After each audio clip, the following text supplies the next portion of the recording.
My name is Marisa, and at 34, I had built a successful career in finance, while always feeling second best to my sister Lana in my parents' eyes.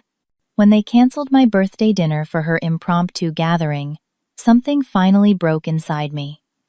I used my savings to buy myself the perfect country house as a gift. When I posted photos online captioned, "The best gift for myself," my parents called immediately with a shocking demand. "You need to give this house to Lana." Before I continue my story, let me know where you are watching from. Hit that like button and subscribe to join me on this journey of standing up for myself against family expectations. I grew up in suburban Boston, in what most would consider a comfortable middle-class family. My parents both worked professional jobs, my father as an accountant, and my mother as a school administrator. We never struggled financially, which made the disparity in how they treated me versus my sister Lana, who is 3 years younger, all the more obvious and painful. The signs were there from early childhood. Despite our family having plenty of money, Lana always received new clothes while I got hand-me-downs. This wasn't about saving money, it was about priorities. My mother would spend hours shopping with Lana, helping her pick out the perfect outfits, while telling me that my clothes from last season were still perfectly fine. School events highlighted the pattern even more clearly. When I had my first piano recital in 4th grade, neither parent attended because Lana had a minor cold. Not the flu, not anything serious, just sniffles. When I won the science fair in 7th grade, my father was the only one who showed up, and he left halfway through because Lana had a soccer game. Yet both parents attended every single one of Lana's activities, no matter how minor. The disparity in how birthdays and holidays were celebrated was particularly painful. For my 16th birthday, I received a used laptop and a cake from the grocery store. 3 years later, Lana's 16th birthday featured a professional photographer, a custom cake, and a brand new car. Christmas mornings followed the same pattern. Lana would have piles of carefully selected gifts, while mine seemed like afterthoughts. I poured myself into academics, thinking that perhaps achievement would finally win their approval. I graduated as valedictorian of my high school class. During my speech, I thanked my parents for their support, even though they had provided very little. I remember looking out at the audience and seeing them beaming not at me, but at Lana sitting beside them, as if my accomplishments somehow reflected on her. When college acceptance letters came, I received offers from several prestigious universities, including a scholarship to Boston University. My parents' response? A casual, "That's nice," followed immediately by concern about how Lana was struggling with her junior year classes. When I chose BU because of the scholarship, my parents seemed almost relieved they wouldn't have to contribute much to my education. Meanwhile, 2 years later, Lana decided she wanted to attend a small private college with tuition nearly 3 times what BU cost. My parents didn't hesitate, they covered everything for her: tuition, housing, meal plans, even a monthly allowance.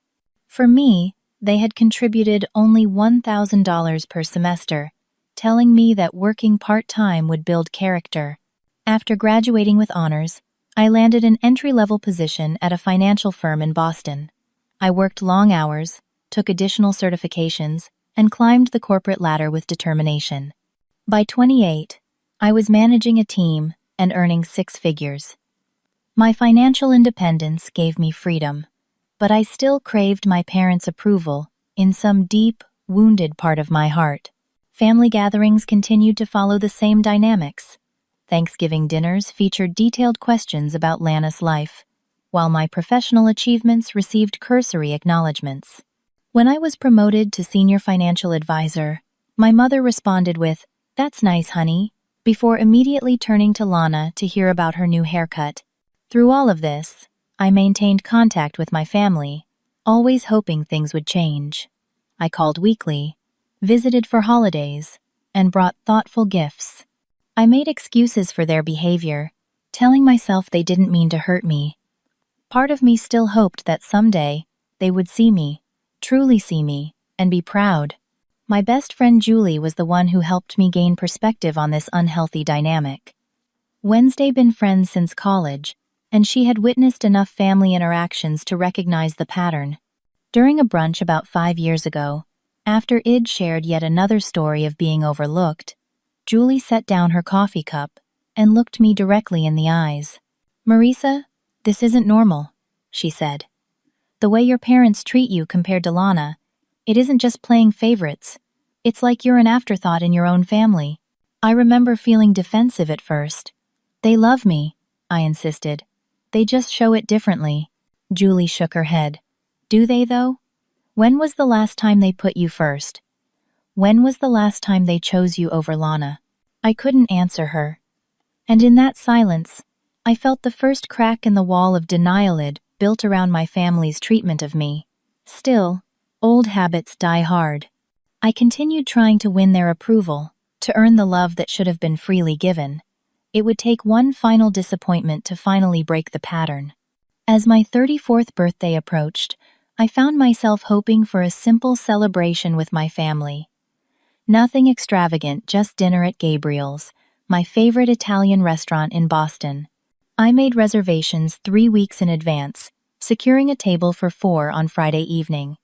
When I called my parents to invite them, they seemed genuinely pleased. "Of course we'll be there, honey," my mother said.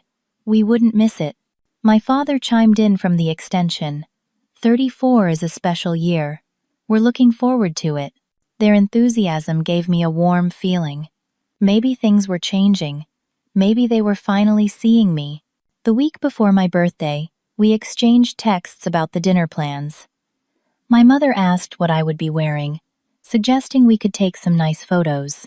My father mentioned he had already looked at the menu online and picked out what he wanted to order. These small gestures filled me with hope. The day before my birthday, I received a text from both of them. "Looking forward to celebrating our amazing daughter tomorrow. See you at 7. I went to bed that night feeling genuinely excited. The next morning, my actual birthday, I woke up feeling reflective. 34 years. I'd accomplished so much professionally. I had good friends, a beautiful apartment, financial security. The only piece that still felt incomplete was my relationship with my family. Perhaps this birthday dinner would be a turning point. At 3 p.m., my phone rang. It was my mother. I answered with a smile, expecting last-minute confirmation details. "Marisa, something has come up," she began, her voice carrying that particular tone I had learned to dread since childhood, the tone that meant Lana needed something. "What do you mean?" I asked, already feeling my stomach tighten. "Well," she continued, "Lana has planned a dinner party tonight. She just called to invite us. Her friend from college is in town, and she wants us all to meet him." I sat down on my couch, feeling suddenly dizzy. "But tonight is my birthday dinner. We've had these plans for weeks." "I know, sweetie, but this was unexpected. You know how Lana gets when her plans don't work out. Besides, you're an adult now. Birthdays aren't that important at your age." Her dismissive words hit me like a physical blow. I could barely breathe as I asked, "So her impromptu dinner with friends is more important than my birthday that we've been planning for weeks?" "There's no need to be dramatic," my mother said, her voice cooling. "It's just dinner. We can reschedule for next weekend. Maybe Lana can join us then too." I felt tears welling up. This was her friend from college, not even someone important, and they were canceling my birthday plans for this? I tried one more time. "Mom, this is really hurtful. I've been looking forward to this." My father got on the phone then. "Marisa, be reasonable. Your sister went to a lot of trouble to prepare this dinner. She's expecting us. We can celebrate your birthday anytime." That was when I realized with complete clarity. There would always be a reason to choose Lana. Always. After hanging up, I sat in my apartment, tears streaming down my face. I called the restaurant to cancel the reservation. The sympathetic hostess didn't charge me the cancellation fee after I explained the situation. Small mercies. That evening, I ate takeout Chinese food alone in my apartment while watching old movies. At 9:30, my phone rang. It was my parents, calling from Lana's dinner party. I could hear laughter and music in the background. "Happy birthday, sweetie. my mother shouted over the noise. We're having such a wonderful time. Lana made her famous lasagna. I heard my sister's voice in the background. Don't eat too much cake, Marisa. You're not getting any younger. More laughter. I ended the call quickly, claiming I had plans with friends, another lie to add to the pile of pretenses that had become my relationship with my family. As I sat in the silence of my apartment afterward, something crystallized within me. This pattern would never change unless I changed my response to it. For 34 years, I had accepted being second choice, hoping that someday it'd be first. It was time to accept the truth. That day would never come. I cried myself to sleep that night, exhausted by disappointment and the weight of 3 decades of similar moments. But when I woke the next morning, something had shifted inside me. If my family wouldn't prioritize my happiness, then I needed to do that for myself. I had a standing appointment with my therapist, Dr. Rebecca, the following Tuesday. When I recounted the birthday incident, she leaned forward in her chair. Marisa, we've talked about setting healthy boundaries before, she said gently. What your parents did was hurtful, and it's part of a pattern we've identified. The question now is, what are you going to do to take care of yourself? That question resonated with me deeply. What would it look like to truly prioritize my own happiness? To invest in myself, the way my parents had always invested in Lana. As a financial advisor, I was always encouraging my clients to make investments that brought both financial security and personal joy. Yet, I had been ignoring my own advice. I had substantial savings that I had been holding onto, without any specific purpose. Perhaps it was time to use those resources for something that would bring me genuine happiness. For years, I'd dreamed of having a place outside the city, somewhere peaceful, with trees and open sky, a sanctuary that was completely mine. That afternoon, I began researching the real estate market in the countryside surrounding Boston. I spent hours online, studying property listings, tax implications, and appreciation potential. This wasn't just an emotional decision. I was approaching it with the same analytical mindset I brought to my professional investments. The following weekend, I viewed 3 properties with a realtor. The first was a small cottage that needed far too much work. The second was in a beautiful location, but situated too close to neighbors. The third had potential, but was located in a flood zone. None of them felt right. After 2 more disappointing weekends of property viewings, I was beginning to feel discouraged. Then I met Stephanie, a realtor who specialized in country properties. Unlike the previous agents I'd worked with, she really listened to what I was looking for. I don't just want to sell you a house, she explained during our first meeting. I want to find you the right home, somewhere that feels like it belongs to you. A week later, Stephanie called with excitement in her voice. I've found something special, she said. It's just been listed. We need to see it today. The property was a 3-bedroom farmhouse situated on 5 acres of land, about an hour outside Boston. As we drove up the tree-lined driveway, I felt a flutter of anticipation. The house itself was white clapboard with black shutters, built in the 1922 but well-maintained. It had a wide front porch with enough room for chairs and a small table. Perfect for morning coffee or evening wine. Inside, the house had hardwood floors throughout, a large country kitchen with outdated but functional appliances, 2 bathrooms that needed updating, and a living room with a stone fireplace. The master bedroom had windows on 3 sides, flooding the space with natural light. 2 smaller bedrooms could serve as a guest room and home office. While the house needed cosmetic updates, the bones were excellent. The roof was only 5 years old, the foundation was solid, and the electrical and plumbing had been updated within the last decade. But what truly captured my heart was the view from the back of the property. Rolling hills stretched toward distant mountains, with a small pond at the bottom of a gentle slope. A wooden deck overlooked the entire scene. Standing there, I felt something I hadn't experienced in a long time. Peace. This is it, I told Stephanie. This is the one. The asking price was within my budget, but Stephanie warned me there were already other interested buyers. We would need to make a competitive offer. Using my financial expertise, I put together an offer that was strong but not overextended, with favorable terms for a quick closing. I included a personal letter to the sellers, explaining why their home meant so much to me. 3 anxious days later, Stephanie called with the news. My offer had been accepted. The sellers had been touched by my letter and chose my offer over a slightly higher one from another buyer. The settlement process moved quickly. I worked with a mortgage broker to secure financing, though I was putting down a substantial down payment from my savings. There were inspections to schedule, paperwork to sign, insurance to arrange. Through it all, I felt a growing sense of excitement and empowerment. I was doing this for me, not to impress anyone else. 6 weeks later, I stood in the empty house with the keys in my hand. My house. I walked slowly through each room, running my hands along the walls, looking out each window, imagining what it would become. In the kitchen, I envisioned new cabinets and countertops.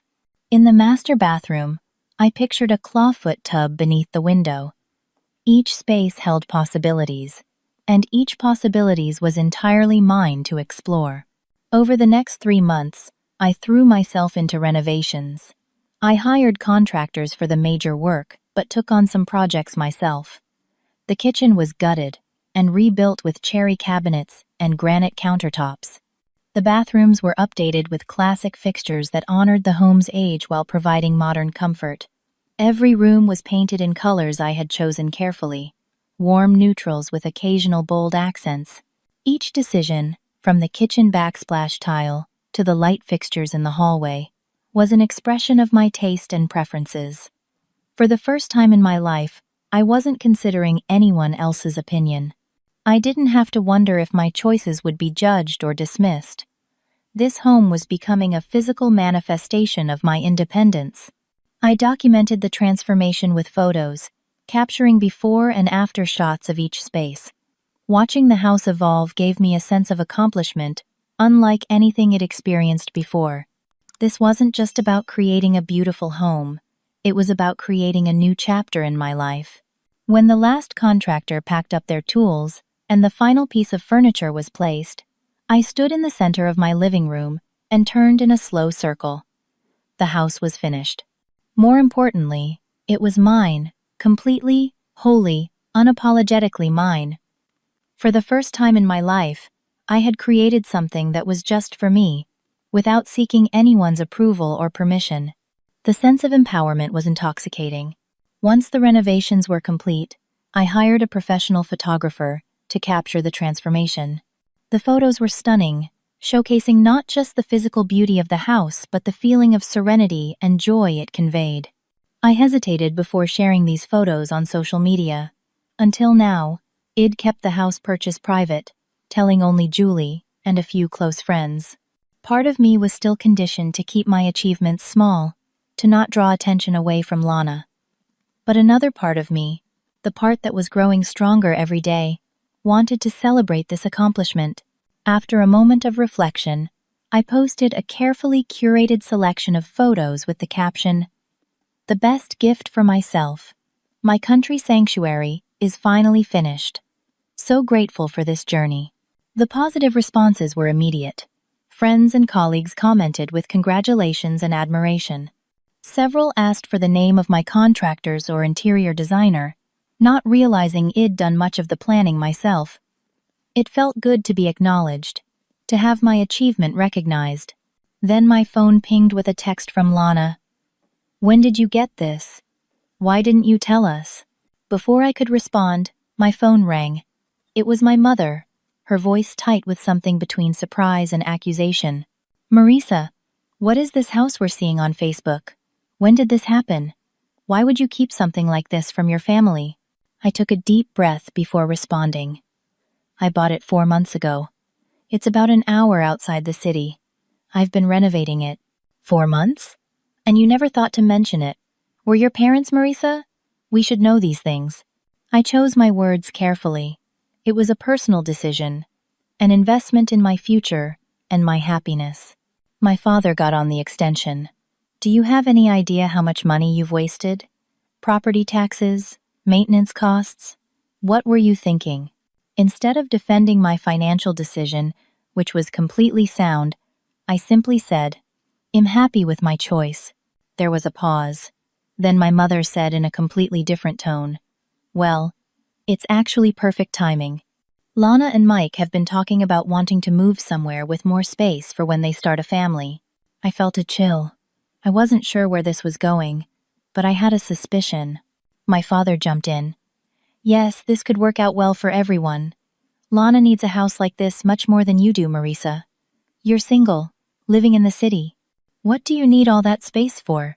I couldn't believe what I was hearing. Are you suggesting I give my house to Lana? Not give. My mother corrected quickly. Maybe sell it to her at a family discount. Or let them live there, while you continue to pay the mortgage. There are options. Absolutely not, I replied, my voice firmer than I'd ever used with my parents. This is my house. I bought it. I renovated it. It's not available to Lana or anyone else. There's no need to be selfish, my mother snapped. Lana needs this house more than you do. She's planning to start a family. Don't you want your future nieces and nephews to grow up in a beautiful country setting? What I want, I said slowly, is for my decision to be respected. This is my house, purchased with my money. It's not up for discussion. As I hung up the phone, it began ringing again immediately. This time, it was Lana. Oh my God, Marisa, the house is perfect. Mike and I were just saying we want to move out of our apartment. The timing couldn't be better. When can we come see it? It's not for sale, Lana, and it's not available for you to live in. This is my house. There was a pause. Then Lana's voice turned wheedling. Come on, sis. You know I've always wanted a country home. And you're so busy with your career, you'll hardly ever be there. It makes so much more sense for us to have it. Besides, Mike already told his parents we found a house. The audacity was breathtaking. Lana had already told her in-laws they would be getting my house. I could hear the familiar pattern reasserting itself. Lana's wants automatically trumping my needs. But this time, I refused to fall into the old dynamic. That was premature of Mike, I said coolly. You should let them know you're still looking. Lana's tone changed instantly. You always have to make everything difficult. Mom and Dad are right, you are selfish. You don't even want kids. What do you need a big house for? I ended the call without responding, but the assault continued. Over the next few days, I received calls from aunts, uncles, even cousins I rarely spoke with. Each had been enlisted to talk sense into me. Each repeated the same message. Lana needed the house more than I did. I should be more generous. That's what family does for each other. The following Sunday, I reluctantly agreed to attend a family dinner at my parents' house. I should have known it would be an ambush. Lana and Mike were there, along with my parents and my mother's sister, Aunt Patricia. Throughout dinner, the conversation repeatedly turned to my house. Lana talked about where Shed put her furniture. Mike mentioned converting one of the bedrooms into a nursery. My mother suggested color schemes that would be more appropriate for a growing family. I sat in silence, pushing food around my plate, feeling increasingly uncomfortable. When Lana began talking about hosting Christmas in my house, I finally spoke up. I'm not giving you my house, Lana. Not now. Not ever. Please stop discussing it as if it's a possibility. The table fell silent. Then Lana's eyes filled with tears. How can you be so cruel? You know we've been saving for a down payment. This would give us such a head start. Don't. You want your nieces and nephews to have a beautiful place to grow up? My father leaned forward. Marisa, be reasonable. Your sister needs this house more than you do. She's going to have a family. What are you going to do with all that space? Rattle around in it alone? Every old wound reopened at once. Once again, I was being asked to sacrifice for Lana. Once again, her needs were deemed more important than mine. Once again, my feelings didn't matter. I set down my fork and stood up. This house is mine. I bought it with my money. I renovated it to my taste. It's not available to Lana or anyone else. I'm leaving now. Please don't contact me about this again. As I walked toward the door, my mother called after me. If you don't help your sister with this, don't expect to be included in the will. We won't support this kind of selfishness. I left without responding, but her threat echoed in my mind as I drove home. Would they really cut me off completely over this? And if they would, what did that say about their love for me? For the first time, I began to wonder if I was being unreasonable. Was I clinging to the house out of spite? Should I give in, as I had so many times before? The morning after the family dinner, I woke up feeling physically ill. My head pounded, my stomach churned, and my chest felt tight. As I prepared for work, selecting a blouse and skirt, my hands began to shake. I dropped my mascara wand, leaving a black streak across my cheek. When I tried to wipe it away, I found I couldn't stop trembling. A wave of dizziness hit me, and I sat down on the edge of my bathtub, trying to steady my breathing. My heart was racing, my vision blurring at the edges. I recognized the symptoms. I was having a panic attack. In 15 years of high-pressure financial work, I'd never missed a day due to stress. But at that moment, I knew I couldn't function. I called my office, speaking to my assistant in a voice I barely recognized as my own. "I'm not feeling well. I need to take a sick day." The concern in her response told me how unusual this was for me. Alone in my apartment, I curled up on my couch, wrapped in a blanket despite the warmth of the day. My phone kept buzzing with messages from my family. I couldn't bring myself to read them. Every notification sent a fresh wave of anxiety through me. Memories from childhood flooded back unbidden. My 8th birthday, when my parents arrived late to my party because Lana had wanted ice cream. My high school graduation, when they left immediately after the ceremony because Lana was bored. My college acceptance letters, met with distraction rather than celebration. A lifetime of being overlooked, set aside, deemed less important. In the afternoon, my parents called again. This time, I answered, hoping that perhaps they had reconsidered their position. "Marisa," my mother began without preamble, "you're being ridiculous about this house situation. We've raised you better than this." I could feel my chest tightening again. "Mom, please try to understand. This house means a lot to me. It's the first thing I've ever done just for myself." "That's the problem," my father interjected. "You've always been so self-centered, always thinking about yourself instead of the family." Their words hit like physical blows. Self-centered? When had I ever put myself first? When had they ever encouraged me to do so? My mother continued, speaking over my silence. "Lana has always been the special one in this family. She needs more support than you do. You've always been so independent, so capable. Why can't you use those qualities to help your sister now?" Special one. The words echoed in my head. Lana has always been the special one. Not both daughters equally loved, but one designated as special. One prioritized. One chosen. Again and again. Before I could respond, my father added, "We've already told Lana she can have the house. We promised her, Marisa. Don't make liars out of us." The finality of those words, the complete dismissal of my agency in decisions about my own property, was staggering. They had promised away something that wasn't theirs to give. In their minds, my possession was merely temporary, something to be redistributed according to their judgment of who deserved it more. "I've got to go," I managed to say before ending the call. I sat in stunned silence afterward, trying to process what had just happened. They had admitted, in plain language, what I'd always suspected. Lana was the special one. I was the afterthought. The backup. The one who could be counted on to sacrifice. An hour later, my doorbell rang.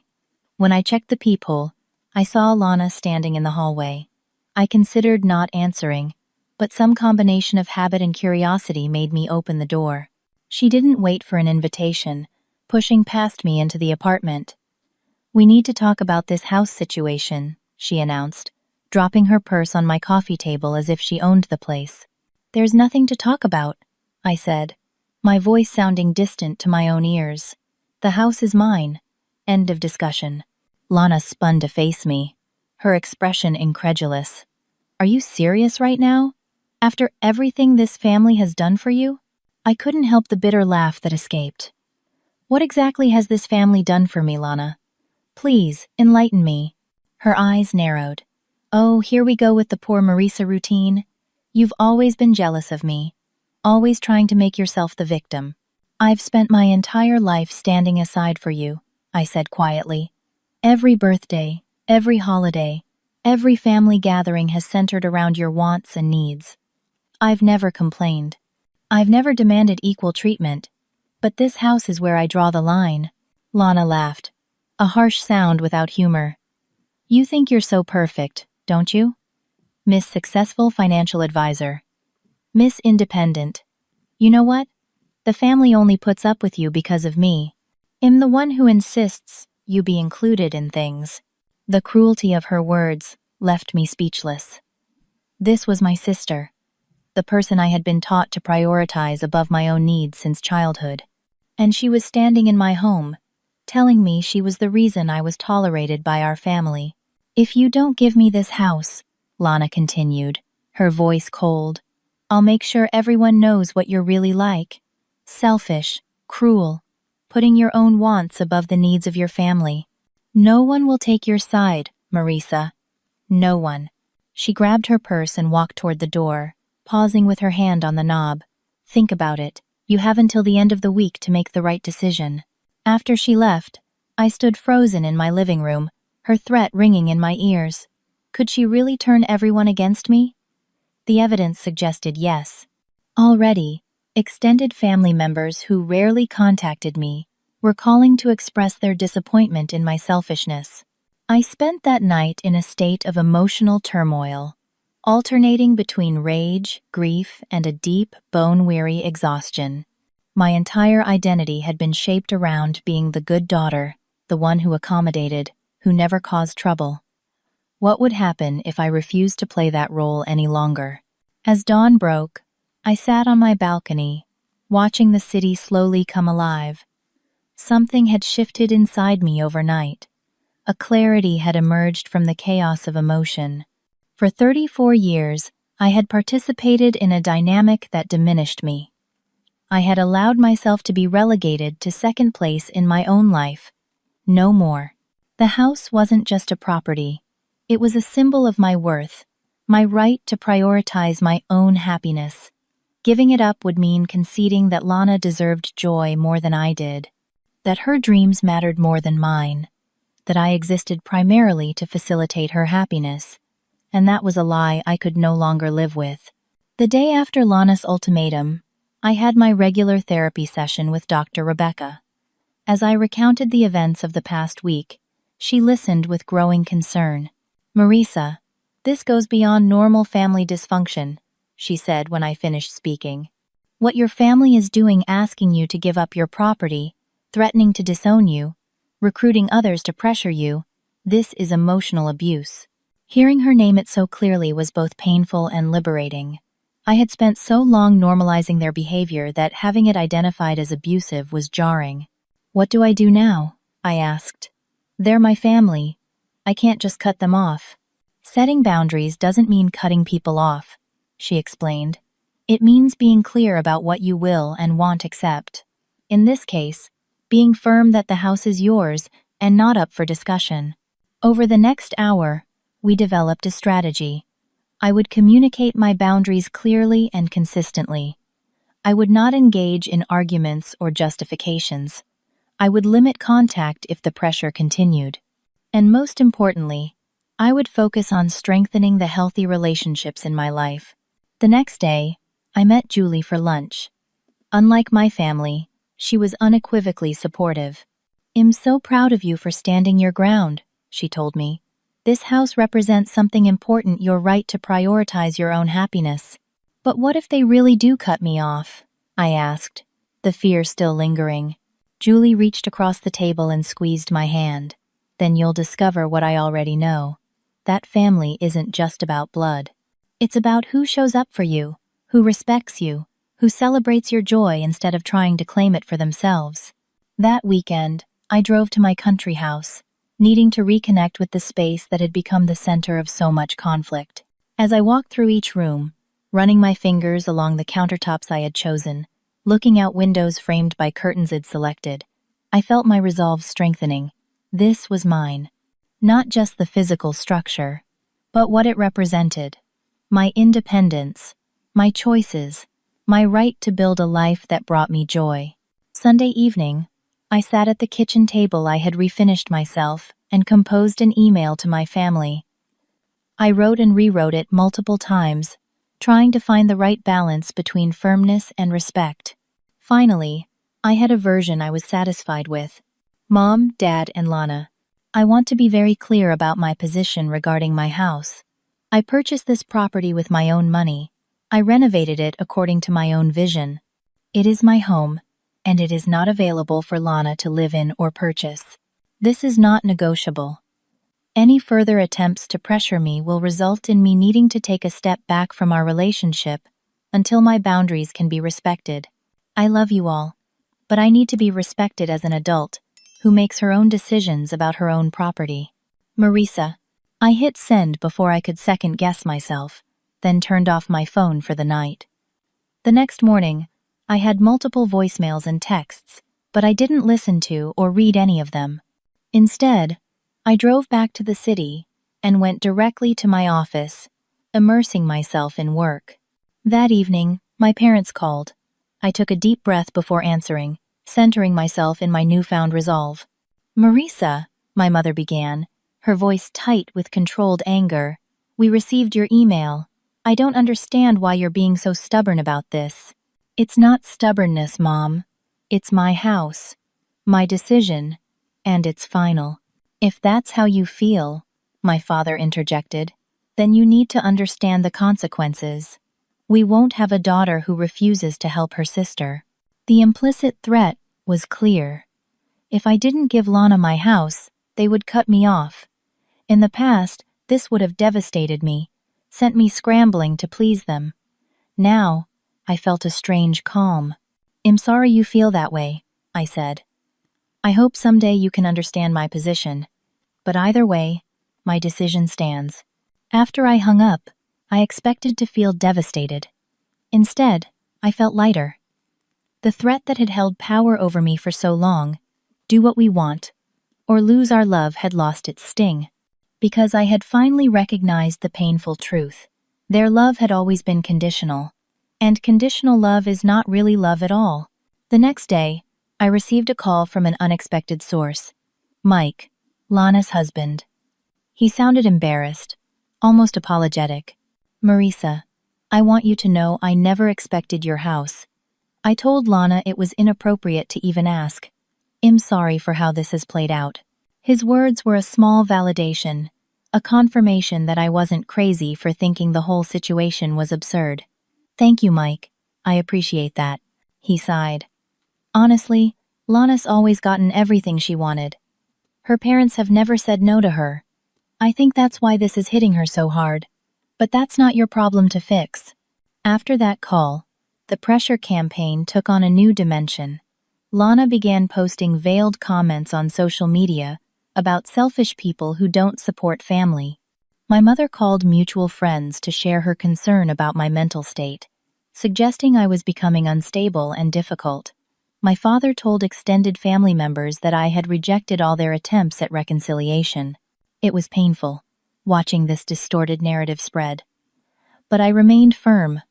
When my mother's sister, Aunt Patricia, called to express her disappointment in me, I calmly explained my position.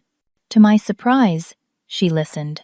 You know, she said after I finished, I always noticed how differently your parents treated you and Lana. I should have said something years ago. I'm sorry I didn't. Her understanding was a tiny crack in the united front my family had presented, and it wasn't the only one. My father's brother, Uncle Robert, sent me a private message expressing his support. A cousin I had always been close to as a child reached out to reconnect, deliberately avoiding any mention of the conflict. Small gestures, but significant ones. As weeks turned into months, I discovered that standing firm became easier with practice. When my mother sent a text about Lana being devastated by my continued refusal, I simply responded, "I'm sorry, she's upset. My decision hasn't changed." When my father called to suggest a compromise where Lana could rent the house from me at a nominal fee, I declined politely but firmly. Each time, the conversation ended more quickly. Each time, I felt less guilt afterward. Meanwhile, I focused on building the life I wanted. I invited friends to my country house for weekend gatherings. I joined a local gardening club, learning to tend the flower beds that bordered my front porch. I adopted a dog, a gentle golden retriever named Max, who became my constant companion. I expanded my friend circle, connecting with people who accepted me as I was, without conditions or expectations. At work, freed from the emotional drain of trying to win my family's approval, I found new energy and focus. I was promoted to a leadership position, overseeing a team of advisors. Colleagues commented on my increased confidence, my more decisive management style. When Thanksgiving approached, I received a terse invitation from my mother. I declined, choosing instead to host a Friendsgiving at my country house. Julie came, along with several other close friends, and even a couple of sympathetic relatives who had broken ranks with the family party line. Cooking together in my renovated kitchen, laughing around my dining room table, I realized I had created something beautiful, a chosen family based on mutual respect and genuine care. Christmas brought another family invitation, coupled with a hint that perhaps it was time to put the house issue behind us. Reading between the lines, I understood they had finally accepted I wouldn't be giving Lana my house. But they expected me to return to the fold as if nothing had happened, without acknowledgement of how deeply they'd hurt me. I sent a polite decline, along with gift cards for everyone. I wasn't ready to pretend everything was normal. Perhaps someday we would find a new normal, one where I was treated with the same respect and consideration as Lana, but that day hadn't arrived yet. Instead, I spent Christmas morning sitting by the fireplace in my country house, Max curled at my feet, watching snow fall gently outside the windows. I felt a peace I'd never known before. The ache of my family's conditional love was still there, but it no longer defined me. I had built something stronger, self-respect, and a life that reflected my own values rather than their expectations. 6 months after the confrontation over my house, I sat on my back deck, watching the sunset paint the distant mountains in shades of gold and purple. So much had changed, both in my circumstances and within myself. The most visible change was physical. The constant stress of trying to please my family had taken a toll I'd never fully recognized. Now, with that burden lifted, I slept better. The tension headaches that had been my constant companions disappeared. Friends commented on how I looked younger, more relaxed, more present. At work, my performance reached new heights. Freed from the emotional drain of family drama, I channeled my energy into creative strategies for my clients and mentorship for my team. I was nominated for a leadership award within my firm, recognition that would have once sent me rushing to my parents for validation. Now, I celebrated quietly with friends who genuinely rejoiced in my success. My country house had truly become a sanctuary. I'd finished the last room the previous month, converting the third bedroom into a library with built-in bookshelves and a window seat overlooking the pond. Each corner of the property now reflected my tastes, my preferences, my vision. I no longer questioned my choices or wondered if they would meet with approval. This was my space, created entirely for my joy. On my 35th birthday, exactly 1 year after the canceled dinner that had been the catalyst for so much change, I hosted a celebration at my country house. Julie organized everything, inviting friends who had supported me through the difficult months of family estrangement. We grilled on the back deck, ate dinner at the long farmhouse table. I'd refinished myself, and toasted to new beginnings under a sky full of stars. It was during this celebration that my phone rang with an unexpected caller, my father. I stepped away from the group to answer. "Happy birthday, Marisa," he said, his voice hesitant in a way I'd never heard before. "Thank you, Dad," I replied, waiting to see where this would go. He cleared his throat. I wanted to tell you I've been thinking a lot about everything that's happened. The way we pressured you about the house, it wasn't right. It was the closest thing to an apology I'd ever received from him. Not quite an admission of the deeper pattern of favoritism, but an acknowledgement of this specific wrong. I appreciate you saying that, I said carefully. Your mother and we didn't handle things well. There was a pause. We miss you, Marisa. I miss you too, I admitted, surprised to find it was true despite everything. But things need to be different going forward. I need to be treated with the same respect you give Lana. Another pause. Longer this time. I understand, he said finally. Can we start with a lunch next week? Just you and me? It was a small step, but a significant one. It agreed to that lunch, and several others in the months that followed. My relationship with my parents was slowly rebuilding, not as it had been with me constantly seeking approval, but as something new, more distant perhaps, but also more honest. My relationship with Lana remained strained. She had eventually bought a house in the suburbs with Mike's help, but occasionally still made pointed comments about my country house. I limited my contact with her, engaging primarily at family events I now attended selectively and with clear boundaries in place. The most profound change, however, was internal. I had learned to value myself, to trust my own judgment, to prioritize my needs without guilt. The house had been the catalyst, but the transformation went far deeper. I was no longer the person who accommodated everyone else at the expense of her own happiness. I was no longer defined by my role as the other daughter, the one who wasn't special. As I renovated the final room in my house, I realized I was simultaneously rebuilding myself from the foundation up. Each choice I made reinforced my autonomy, my right to create a life that reflected my values rather than someone else's expectations. I learned that self-worth isn't something others can bestow upon you. It comes from honoring your own needs, from setting boundaries, from refusing to accept conditional love as a substitute for genuine respect. I learned that sometimes the healthiest thing you can do is step back from toxic dynamics, even when they come from people who are supposed to love you unconditionally. Perhaps most importantly, I learned that family isn't defined solely by blood. It's defined by who shows up for you, who celebrates your joy without trying to diminish it, who sees you for who you are rather than who they want you to be. My chosen family, the friends who had stood by me through the darkest moments, had shown me what genuine love looks like. The final celebration in my house that year was a small gathering to mark the anniversary of my purchase.